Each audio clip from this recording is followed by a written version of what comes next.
let's come back to the example you saw earlier in the course about this list of contacts. I mean, that is how we got started with components, so that's where I want to pick up.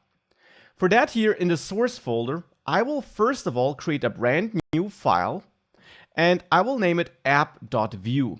You don't have to name it app, but it is a convention to name your main file, which holds your main Vue app configuration, app.view. .view is the extension which I'll use so that I can use these single file component features in that file, having a separate template, script, and styling section. I like that a lot. It helps me split that logic and yet have it all in one place, and therefore we will work with such Vue files a lot throughout this course and in any Vue application you're going to build. So app.view it is, and now in here we can create two of these three sections you saw before. Create a template tag, opening and closing, like this, and create a script tag, opening and closing. We don't need a style tag for the moment. We'll add it later. Now, I will emphasize again, this is not code that would normally work. It's also not a JavaScript file. It's a .view file. So only this Vue project setup knows how to handle it, and behind the scenes, Vue will basically transform this all to just regular JavaScript code, which the browser will understand. But we're going to use this setup since for us as a developer, that will make life easier. And now in these script tags, we provide the configuration for our Vue app here. For the app, we want to mount to this div here in the index.html file. So therefore, we create a standard JavaScript object here, and we can also store this in a constant named app if we want to. And in here, we can now add what we learned about. We can add data, we can add methods, we can add computed, we can add whatever we need in this Vue app. Now for the moment, I don't need methods and computed, but here in my main app, I want to add some data, and therefore we'll return our object here as we learned it, and in there have my friends, right? Because that is what we had in the component intro module as well. And there we had two friend elements where every element was just an object with an ID.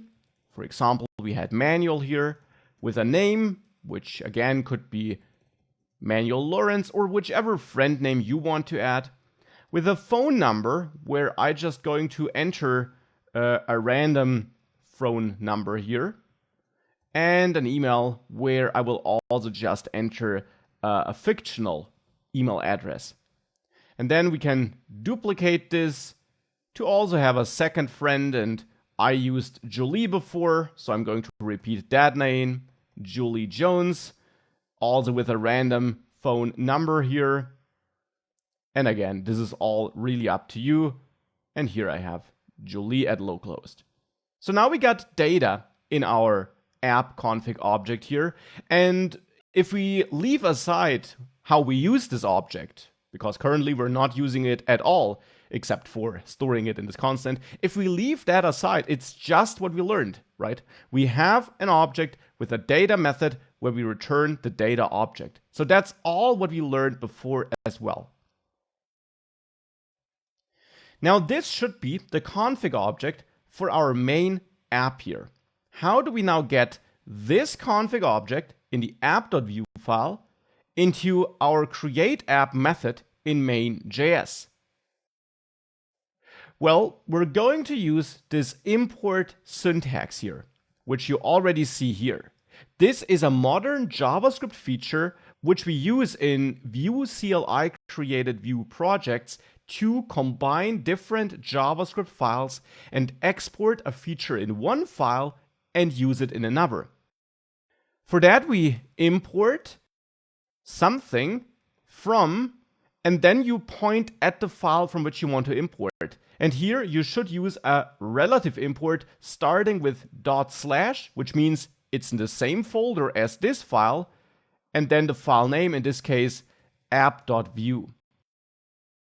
The import here looks a bit different. It's not ./view here, because here we're importing from a package, from this view package. And if you're importing from a package, you just reference the package name. But if you're importing from a custom file, like app.view, you specify the path to that file. Now that ... is not the valid syntax though. Instead, we could import a named export by using curly braces, or a default export. Now you might not know what the difference is. Here we're going to use a default export by just coming up with any name of our choice here and importing that from that file. And this identifier here is really up to you. It could be hello, it could be something, but typically you name it just like the file was named, because in there we have our main app configuration, so I'm going to name it app here as well. And this is now what we pass to create app, because app, what we import here, should just be this JavaScript object, this view config JavaScript object. However, at the moment we're not exporting this here. To export it, we should rather not store it in a constant, which would only be available in this file and not in any other file, but instead we use a syntax which is also default modern JavaScript. Export, the export keyword, and then the default keyword. And this tells JavaScript that this object here is the default export of this app.view file. And that means that whenever we import like this, we're going to import that default. So we're going to import that object. So we're sharing this object from the app.view file to the main.js file, and therefore in the end we pass this config object to create app here. And we're splitting this in multiple files just to organize our code and to make every file focused on a certain task and therefore the overall project more readable, which will really shine if you're building bigger, more complex projects. So now, long story short, we got our app config object here. Now you'll notice one thing. This view app, which we create here in the end, has no template. We mount it to the div with ID app, but this is an empty div. Now, if we would have something in there, like a h2 tag, we could, for example, use view features in there. That's what you learned. But in Vue CLI created projects like this is typically not what you do. You leave that index.html file alone. Instead, that is what we have this template section for in a .view file. Here, we can now define the template of this Vue app. So here, we could now add a h2 tag and say my friends.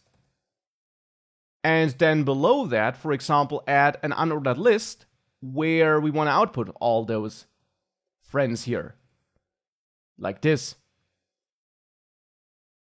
And we could also wrap this all into a section if we wanted to. So we can write our HTML code for this script here. And this is just regular HTML markup.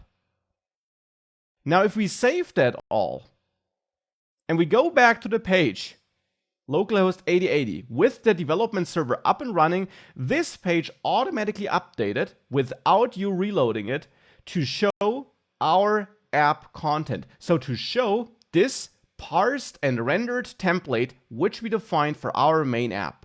And that's how we work with those .view files and with a project setup like this.